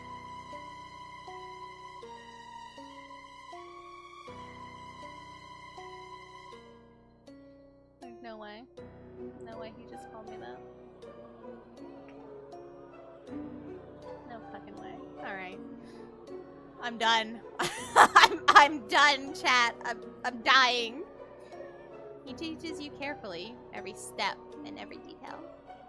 You assist him in cleaning up crime scenes and assisting him in completing his creations. During the day, you pretend to be good citizens under false identities. And at night, in a place where people can't see you, you create creations that are outraged by both humans and gods. Paranoia of art, the clean and neat killing methods, the cautious and intelligent thoughts, the neat and invisible crime scenes. You are obsessed with everything about him. He is the person you long to follow. You long to become the second him under his leadership. He is a good mentor. Rather than pampering his disciple, he prefers to use guidance to let you learn freely. You have become a pawn that he is proud of. For him, you would do anything. Until an accident occurred while committing a crime, his legs were permanently injured and could only walk with crutches since then. He's already in his late 40s, at this time, but you feel that the traces of time make his elegance even more charming. Just when you think that the Bloody Painter's evil deeds have come to an end. Take it. I have nothing left to teach you. Teacher? What do you mean by that? You seem to like this mask very much. I don't think I'll use it anymore, so I'll give it to you. What to do next is up to you. He gives his mask to you. You look at the mask in your hand and seem to understand the meaning of the teacher's words. You think to yourself that maybe your encounter with him years ago was just for this moment. He won't disappoint you. And the legend continues. Good ending. Master and disciple. Okay, so we're going to load. We're going to go back to here because I need to ask carefully again. What is it? We're going to just, I would skip. You look very pleased. You're welcome. We're going to end conversation. Oh, don't try anything stupid. No, I just let you. Oh, don't. You are here only because you. We're Are just you gonna blind? go No, fully I do. By the depraved. way, This you is go the ahead last and good eat. ending, and I then have I'm no. ending stream. Not nothing. Tired. My throat hurts from talking so much. I'm done. Hey. Got to. I've noticed they come with me or not. It's your choice. Although I guess I could have just done that. I think I already had saved it. We didn't have to. Right. We need to go with him. Yes. That's what it was. Yeah. Go with him. Don't pick an answer, and then yeah. I remember. What do you want me to do? I prefer. But if I don't, so you might as well come with me. Follow my footsteps. And this place shoots me again.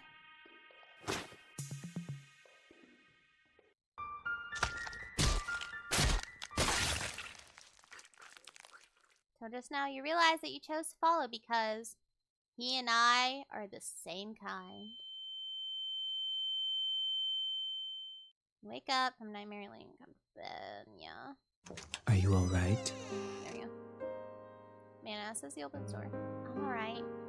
So this is still very similar to the other ending. Yeah, so same thing. I heard someone talk very frequently in her sleep. I actually do talk in my sleep and make noises in my sleep in real life. Apparently quite a bit, according to my mother.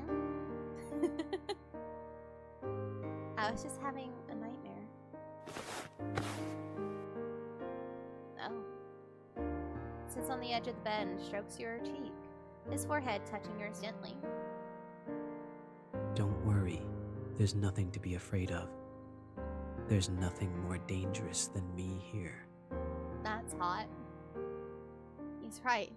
You are just an ordinary person. You should be worried about the murderer living under the same roof as you now, rather than a nightmare. But you are not an ordinary person. You are as cold-blooded and motionless as him. Oh, you're not a motionless girl. You two are equally evil, but this makes you both find a sense of belonging in each other.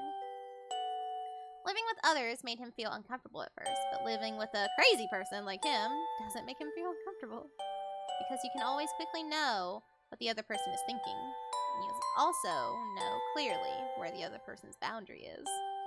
You live under the same roof, but you don't interfere with each other. You continue to commit crimes, and you sometimes participate on a whim. You have each other by the short hairs.